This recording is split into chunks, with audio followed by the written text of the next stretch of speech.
Doctor अभिषेक हूँ। मैं यहाँ पे एनएचएम में कंसल्टेंट के पद पर कार्यरत हूँ और मुझे यहाँ जॉब करते हुए लगभग 12 से 13 साल हो चुके हैं। हमारा जो मेन मुख्य डिमांड है वो यही है कि इतने सालों से जो लोग काम कर रहे हैं वो आज तक भी अपने हकों के लिए रेगुलर नहीं माने जाते। जब भी काम हमारा 1 साल के बाद कॉन्ट्रैक्ट रिन्यू होना होता है तो हमें जाके उसको साइन करवाना पड़ता है अपने अधिकारियों के पास जाके, और फिर उसके बाद कॉन्ट्रैक्ट रिन्यू होता है। सेम पोस्ट पे सेम जगह पे काम कर रहे हैं लोग, और ऐसे बहुत सारे एग्जांपल हैं जो 20-20, 22-22, 25-25 सालों से लगे हुए हैं। पर दिक्कत यही है कि एक ही पोस्ट के ऊपर आप काम कर रहे हो। अब तो सुप्रीम कोर्ट जो है, माननीय जो हमारे उच्च न्यायालय हैं, उच्चतम न्यायालय हैं, वो सारे यही कहते हैं कि एक ही पोस्ट के ऊपर अगर आप किसी से काम करवा रहे हो तो वो कभी भी कॉन्ट्रैक्चुअल नहीं हो सकता। तो वो उसको आपको कोई ना कोई पॉलिसी बना के आप उनको रेगुलर करना चाहिए। और भारत सरकार ने भी यही बात कही है, और हरियाणा सरकार ने 2019 में हमारे को हमारे सर्विस बाईलॉज दिए थे।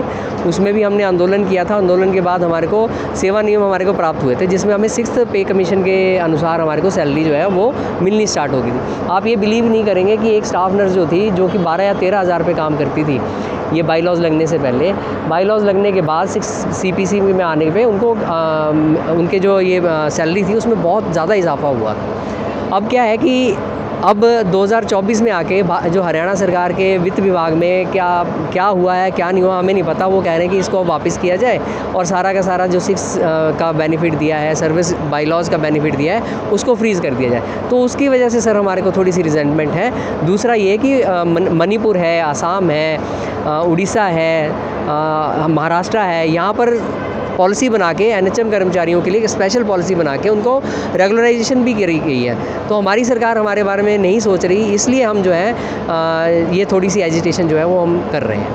हरियाणा के मुख्यमंत्री नायब सिंह सेन जी का बयान आया था कि जो एनएचएम के अंडर जो कार्यरत है स्टाफ, वो सेंट्रल गवर्नमेंट की स्कीम के तहत लगे हुए हैं। उसमें जो हरियाणा स्टेट है उसका कोई रोल नहीं है, लेकिन फिर भी वो कहीं ना कहीं केंद्र सरकार से मिलकर हल निकालने की कोशिश करेंगे। क्या कहेंगे? नहीं, हम जितने लोग लगे हुए हैं ये स्टेट हेल्थ सोसाइटी के अंदर है। स्टेट हेल्थ जो सोसाइटी एक्ट होता है उसके अंदर जो स्टेट में या जिस जगह पे वो, या कंपनी एक्ट भी उठा लीजिए, सोसाइटी एक्ट उठा लीजिए, जहाँ जिस स्टेट में वो कंपनी है उसी स्टेट की उसकी जिम्मेवारी होती है, भारत सरकार की जिम्मेवारी नहीं है।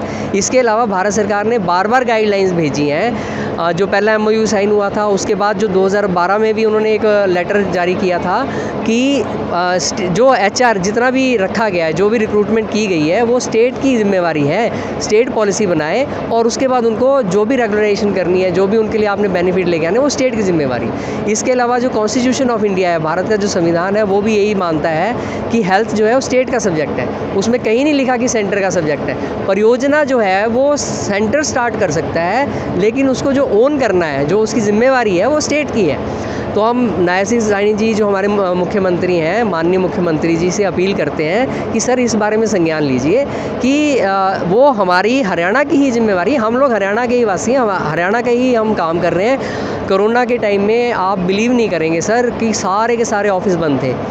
सिर्फ एक पुलिस विभाग था और एक हेल्थ डिपार्टमेंट था। ये दोनों विभाग जो थे, ये माननीय मुख्यमंत्री मनोहर लाल खट्टर जी, अनिल विज जी और इसके साथ कंधे से कंधा मिला के हमने काम करा है। रात भर जाग के हमने काम करा है।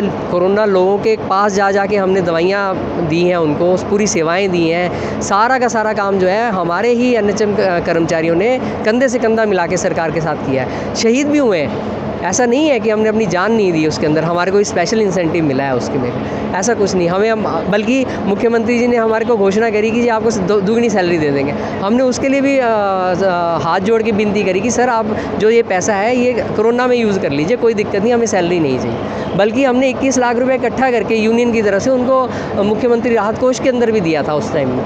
तो सर ऐसा नहीं है कि मतलब हम कोई सेंटर के एम्प्लॉई हैं या सेंटर की स्कीम के एम्प्लॉई हैं, हम हरियाणा के ही हैं। बस थोड़ा सा कहीं ना कहीं वो अधिकारियों की तरफ से क्या बताया गया है या कैसे वो प्रेजेंट किया गया, उसके ऊपर थोड़ा सा हुआ है। बाकी अगर हमारे लिए कोई भी फैसला सरकार लेती है, हम उसका स्वागत करेंगे। हम ऐसा नहीं है कि हम कोई विद्रोही हैं या हम कोई आंदोलनजीवी हैं, ऐसा कुछ नहीं है सर। सारे ज़िलों में लगभग 14,000 के करीब हमारे एम्प्लॉयज़ सर्विसेज हैं 14,000 में से 14,000 जो है वो इस टाइम जो है स्ट्राइक के ऊपर बैठे हुए हैं, सिर्फ इसी वजह से कि 20-20, 25-25 सालों से शोषण हो रहा है, उस शोषण को जो है बंद करवाया। मीडिया के माध्यम से भी हम ये रिक्वेस्ट करेंगे, मीडिया ने हमारा बहुत साथ दिया, लेकिन हम फिर भी रिक्वेस्ट करेंगे कि हमारी जो बात है वो सरकार तक पहुँचाई जाए। 14,000 परिवार हैं, उनके बाद हम हर गाँव में, हर मोहल्ले में हम लोग जो है जाके सर्विस प्रोवाइड करवाते हैं।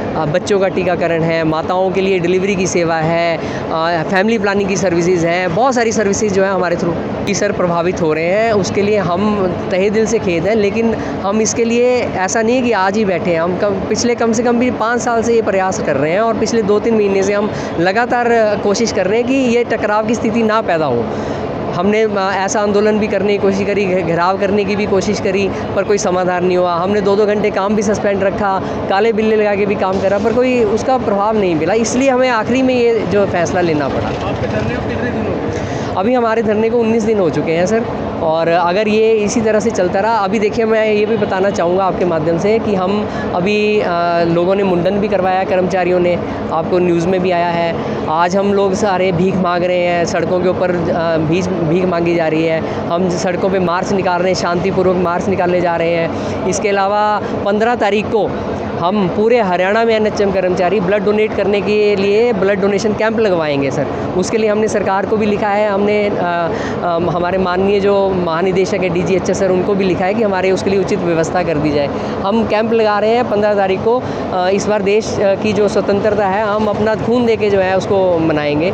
और अगर फिर भी हमारी 16 तारीख की जो हड़ताल है, अगर इसमें कोई फैसला नहीं होता है 15-16 तारीख तक, तो हम आगे और बढ़ाएंगे। और इस बार हम जो है अनशन या आमरण अनशन के लिए हम बैठेंगे जब तक सरकार हमारी मांगे नहीं मानती।